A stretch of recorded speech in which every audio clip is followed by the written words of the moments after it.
नमस्कार। आज का हमारा टॉपिक है basis of regionalisation in India. Bharat के प्रादेशिकरण के आधार। भूगोल में प्रादेशिक अध्ययन का बड़ा महत्व है कि हम जब भी कोई अध्ययन करते हैं तो हम रीजन्स के अनुसार उसका अध्ययन करते हैं। या तो हम फिजिकल फैक्टर्स के आधार पर अध्ययन करें या फिर हम किसी को रीजन वाइज उसका अध्ययन करें, क्योंकि किसी भी विशाल क्षेत्र का विस्तृत अध्ययन प्रादेशिक पद्धति के आधार पर ही किया जा सकता है।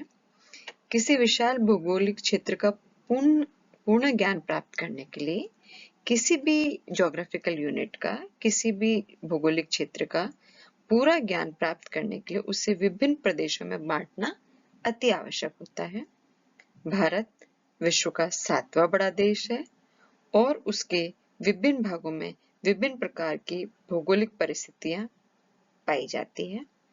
अतः इस विशाल देश के उचित अध्ययन के लिए उसे भौगोलिक अथवा प्राकृतिक प्रदेशों में बांटना अति आवश्यक है। इस प्रक्रिया से पहले हमारे लिए भौगोलिक अथवा प्राकृतिक प्रदेश की परिभाषा जानना बहुत जरूरी है कि आखिर रीजन होता क्या है, प्रदेश होता क्या है। सबसे पहले हम उसको जानेंगे।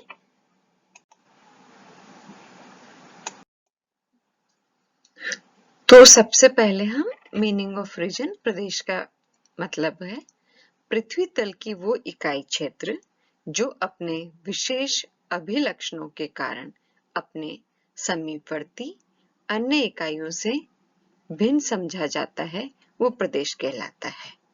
तो ऐसा एक पृथ्वी के ऊपर ऐसा एक यूनिट, ऐसा एक क्षेत्र जो अपने दूसरे क्षेत्र से भिन्न है, उसमें अलग तरह की क्वालिटी है, या हम इसको कह सकते हैं भूमि का एक खंड या इकाई जिसके अंतर्गत विशिष्ट अथवा समान अभिलक्षण पाए जाते हैं, प्रदेश कहलाता है।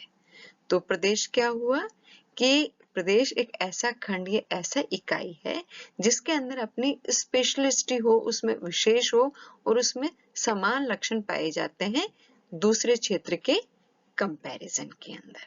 वो दूसरे प्रदेश से अलग होना चाहिए, उसमें अपने आप में जो भी उसकी इकाइयां हैं, ये इकाइयां हैं, उसके अंदर जो एरिया है, जो भूमि है, उसका ये जो खंड है, उसके अंदर जो भी हम फैक्टर्स ले रहे हैं, उन फैक्टर्स के अंदर एक यूनिफॉर्मिटी होनी चाहिए, एक उसमें एक रूपता होनी चाहिए, एक उसमें एक समानता होनी चाहिए।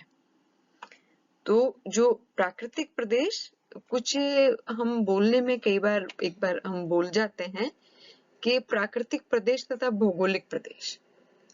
प्राकृतिक प्रदेश फिजिकल रीजन तथा भौगोलिक मतलब ज्योग्राफिकल रीजन। सुनने में तो हमें यही लगता है कि दोनों एक है, लेकिन दोनों के अंदर बहुत बड़ा अंतर है। क्या अंतर है? प्राकृतिक प्रदेश जो आपका फिजिकल रीजन है, प्राकृतिक प्रदेश केवल प्राकृतिक तत्व, फिजिकल फैक्टर्स जैसे भू संरचना, जियोलॉजिकल स्ट्रक्चर, उच्चावच, रिलीफ, जलवायु, क्लाइमेट, मृदा, सॉइल एवं प्राकृतिक वनस्पति, आपकी वेजिटेशन को ही सम्मिलित किया जाता है। तो जो फिजिकल रीजन है, फिजिकल रीजन में केवल आपके प्राकृतिक तत्वों को ही लिया जाएगा, जैसे भू संरचना, उच्चावच, जलवायु, मृदा एवं प्राकृतिक वनस्पति।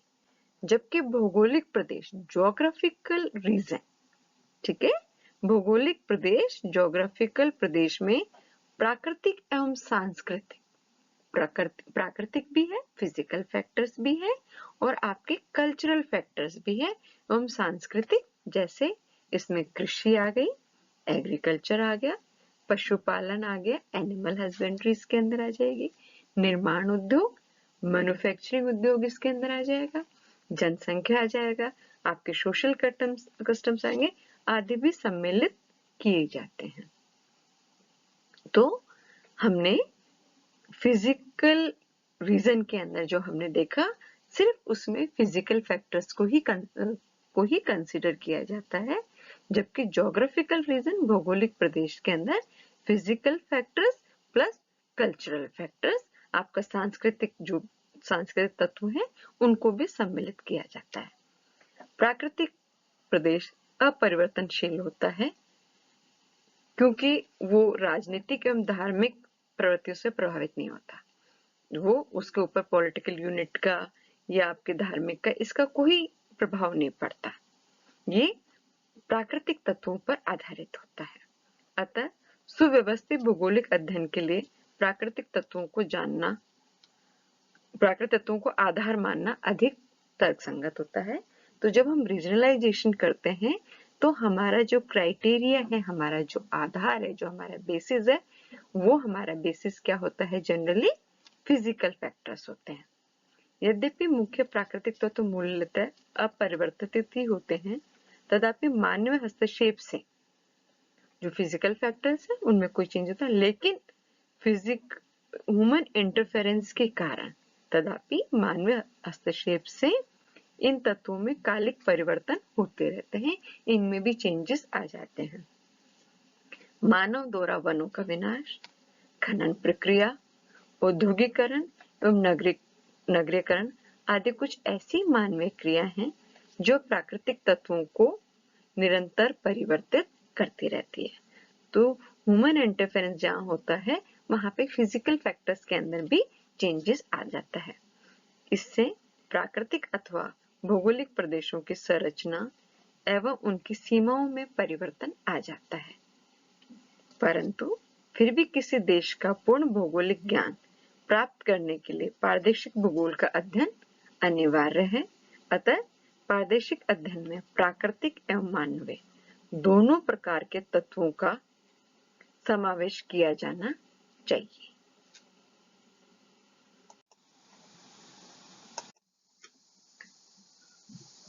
तो जो प्रादेशिकरण है, रीजनलाइजेशन है, तो उसकी जो विधियां हैं, कैसे आप उसको डिलिमिट कर सकते हो, उसके कौन से मेथड्स हैं, तो हम सिर्फ अभी यहाँ पे उनका नाम ही लेंगे, हम उनको एक्सप्लेन नहीं करेंगे। हम उसको गुणात्मक विधियों के द्वारा कि जो उसकी क्वालिटीज हैं उनके आधार पर हम उसको कर सकते हैं। हम उनकी गुणात्मक विधि मतलब आपकी क्वालिटीज के अनुसार हम उनको ले लेते हैं। दूसरा उसके अंदर आता है मात्रात्मक विधियां, क्वांटिटेटिव मेथड्स के थ्रू, कि आपको स्टैटिकल टेक्निक्स लेकर आप उसका डिमार्केशन कर सकते हो। तो भारत के सीमांकन की विधियां आप उनको अलग अलग रीजन्स के अंदर डिवाइड कर सकते हैं। तो भारत के पारदर्शीकरण के आधार बेसिस क्या क्या है कि अध्ययन की सुविधा के लिए हम क्या करते हैं? विविधतापूर्ण प्राकृतिक स्वरूप, सांस्कृतिक विकास, आर्थिक विभिन्नता तथा सामाजिक परिवेश की परिस्थितियों के अनुसार भारत को विभिन्न भौगोलिक प्रदेशों में विभक्त करके वैज्ञानिक और तर्कसंगत विभाजन करना ज्यादा सही रहता है। भारत में धरातल, जलवायु, मिट्टी, वनस्पति, कृषि, फसल चक्र, भूमि उपयोग, खनिज संसाधन आदि की दृष्टि से विषमता पाई जाती है। इतना ही नहीं, सिंचाई सुविधाओं में भी, औद्योगिक विकास में भी, परिवहन संचार में भी विविधता पाई जाती है। और कहते हैं कि कुछ दूरी पे जाने पे बोली बदल जाती है, पानी बदल जाता है, पहनावा बदल जाता है, खान पान बदल जाती है, मान्यता बदल जाते हैं, विश्वासों में अंतर आ जाता है। मतलब हर प्रदेश की बोली अलग होती है, उसका पानी अलग होता है, उसका पहनावा अलग होता है, उसका रहन सहन अलग होता है। अतः देश में भौगोलिक वातावरण, प्राकृतिक, सामाजिक, सांस्कृतिक, आर्थिक व परिस्थितियों की दृष्टि से एक क्षेत्र से दूसरे क्षेत्र में अंतर दिखाई देता है। भारत में प्रादेशिकरण व प्रदेशों के विभाजन में कुछ बातों का ध्यान रखना चाहिए। स्थानीय विषमताओं के अनुसार एक प्राकृतिक प्रदेश को उसके कई उपविभागों में बांटा जाना चाहिए। अगर उसके अंदर यूनिफॉर्मिटी नहीं है, उसमें विषमताएं ज्यादा हैं, तो उनको क्या है, आप उसके भी उपविभाग कर देने चाहिए। प्रदेशों का सीमांकन रेखात्मक रूप से नहीं किया जाना चाहिए, क्योंकि दो प्रदेशों के बीच संक्रमण पेटी होती है, एकदम से ड्रास्टिक चेंज नहीं आ जाता, उसके बीच में ट्रांजैक्शन होता है, वो धीरे धीरे चेंज आ जाता है। हम एक लकीर से कोई उसको ये नहीं कर सकते कि इस तरफ ऐसा है उस तरफ ऐसा है, दोनों में धीरे धीरे चेंजेस आ जाता है। तो भारत जो है भौतिक और सांस्कृतिक दृष्टि से विविधताओं से युक्त है। इसकी संपूर्णता को स्पष्ट रूप से समझने के लिए प्रादेशिकरण करना नितांत आवश्यक है। अब जब हम इसका प्रादेशिकरण कर रहे हैं तो उसका जो आधार है वो क्या आधार है, तो सबसे पहले हमने लिया फिजिकल फैक्टर्स। तो हम सबसे पहले फिजिकल फैक्टर्स की बात करेंगे।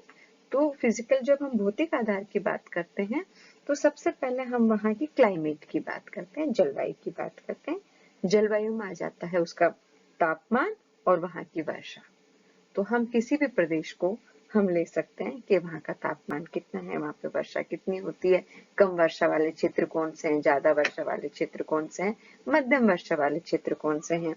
रिलीफ के अनुसार हम उसको ले सकते हैं, कौन सा भूभाग आपका पठारी है, कौन सा प्लेन एरिया है, कौन सा माउंटेन वाला एरिया है, उसके अनुसार हम उसको कर सकते हैं। सॉइल्स के ऊपर हम कर सकते हैं, मिट्टियों के ऊपर कर सकते हैं, कहाँ किस किस तरह की मिट्टी पाई जाती है।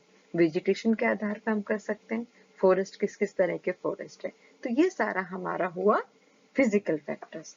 तो हमने क्या किया, इन फिजिकल फैक्टर्स के आधार पर जलवायु धरातल के अनुसार निर्धारित सीमाएं हम उसको उसके अनुसार निर्धारित सीमाएं हम उसको कर लेते हैं। तो ये ब्रॉड हमारा डिवीजन हो जाता है, वृत्त प्रदेश कहलाते हैं। इसके द्वारा जो प्राकृतिक क्षेत्र बनते हैं वो आधारभूत माने जा सकते हैं। तो मतलब जो भौतिक आधार है वो आपका आधारभूत होता है और उसी के अनुसार ज्यादा अच्छे से आप उसका विजुअलाइजेशन कर सकते हैं। वर्षा प्रादेशिकरण का प्रमुख तत्व है। जो वर्षा जो रेनफॉल है वो भी इसका है। फिर दूसरा फैक्टर आ जाता है आपका इकोनॉमिक बेसिस, आर्थिक बेसिस। कि आर्थिक बेसिस में अपन क्या लेंगे कि वहां पे कृषि किस तरह की हो रही है। एग्रीकल्चर आपका ट्रेडिशनल है, आपका मॉडर्न है, पुराने तरीकों से खेती की जा रही है, नए तरीके से खेती की जा रही है, या जो आपका इंटेंसिव एग्रीकल्चर हो रहा है कि एक्सटेंसिव एग्रीकल्चर होता है, गहन कृषि हो रही है कि विस्तृत कृषि हो रही है। इसके दो आधार पर आप कर सकते हो रीजनलाइजेशन किसी भी उनका प्रदेशों का। इंडस्ट्रियल रीजन्स के अनुसार आप कर सकते हो। इंडस्ट्रियल रीजन्स हम करते हैं कहाँ पे इंडस्ट्रीज का ज्यादा लोकलाइजेशन है, कहाँ पे कम है, कहाँ बिल्कुल ही नहीं है। ट्रेड एंड ट्रांसपोर्ट, कौन सी जगहों पे ट्रेड एंड ट्रांसपोर्ट की अच्छी फैसिलिटी है, कहाँ पे आपकी कम है, ये सारे के सारे फैक्टर्स इसके अंदर आ जाते हैं। फिर आपका इसके अंदर आ जाता है कल्चरल बेसिस। अपन उसको लेते हैं कि वहाँ का कल्चर कैसा है, किस तरह का है। उसके ऊपर आ जाता है सोशल बेसिस। भारत के प्रदेश में वर्गीकरण के सामाजिक कारकों को भी महत्वपूर्ण योगदान होता है। देश में सामाजिक संगठन, हमारी जो लैंग्वेज है, हमारी जो बोलियां हैं, जो त्योहार है, जो उत्सव है, जो हमारे सामाजिक चेतना सोशल अवेयरनेस है, सामाजिक परिवर्तन है, सामाजिक मान्यता है, प्रथाएं हैं, आदि को भी प्रादेशिक विभाजन का आधार माना जा सकता है। लैंग्वेज के अनुसार भी हम कई बार कह देते हैं ना कि यहाँ पे हिंदी बोली जाती है, बंगाली बोली जाती है, यहाँ पे तमिल बोली जाती है। तो लैंग्वेज के आधार पे भी कई बार हम उसका प्रादेशिकरण कर देते हैं। धार्मिक, रिलीजियस बेसिस, धार्मिक। तो भारत में प्रदेशों का वर्गीकरण धार्मिक तत्वों के आधार पर भी किया जाता है। धर्म के प्रसार का स्तर, धार्मिक तीर्थ, धर्म के अनुयायियों की संरचना के आधार पर प्रदेशों का वर्गीकरण किया जा सकता है। मंदिर, मस्जिदों, सभागारों, पूजा स्थलों, शांति स्थलों को भी आधार माना जा सकता है। पॉलिटिकल बेसिस, राजनीतिक आधार। प्रदेशों का विभाजन यद्यपि भौतिक कारकों के आधार पर ही किया जाता है, परंतु प्राकृतिक प्रदेशों के आधार पर आंकड़े प्राप्त करने में कठिनाई आती है। यदि प्रदेशों का वर्गीकरण फिजिकल के ऊपर, उसमें क्या है, आपको आंकड़े नहीं मिल पाते। आंकड़े आपको कैसे मिलेंगे, पॉलिटिकल बेसिस पे ही मिलेंगे। यदि प्रदेशों का वर्गीकरण प्रशासनिक सीमाओं के आधार पर किए जाते हैं तो ये आंकड़े प्राप्त करने में सुविधा हो जाती है। तो सरकारी नीति, राजनीतिक चेतना से प्रदेशों के वर्गीकरण में सहायता मिल जाती है। डेमोग्राफिक बेसिस, जनसंख्या के आधार। प्रदेशों का विभाजन यद्यपि भौतिक और भौगोलिक कारकों के आधार पर किया जा सकता है, परंतु जनायन के तत्वों में जनायन के संक्रमण की अवस्था, जनसंख्या वृद्धि, लिंग अनुपात, साक्षरता, शिक्षा स्तर, व्यावसायिक संरचना, जन्म मृत्यु दर, नगरीयकरण, आवास, वस्त्र, जीवन स्थान, प्रवास आदि कारक प्रादेशिक विभाजन के आधार हो सकते हैं। विश्व में प्रादेशिकरण की शुरुआत जो हमारे उसमें जो प्रादेशिकरण जो हमने किया है, तो जो ब्रिटेन के हर्बर्टसन ने विश्व को 15 प्राकृतिक प्रदेशों में सबसे पहले विभाजित किया था। प्राचीन काल में स्ट्रोबो ने भी ज्योग्राफी ग्रंथ लिखा। वेरेनस ने विशिष्ट भूगोल 1951, लिस्तोफन व हेटनर ने भी लैंडकुंडे स्थलखंड, कार्ल रिटर ने अर्थकुंडे के अंदर इन्होंने रीजन के कॉन्सेप्ट को समझाया है। Thank you.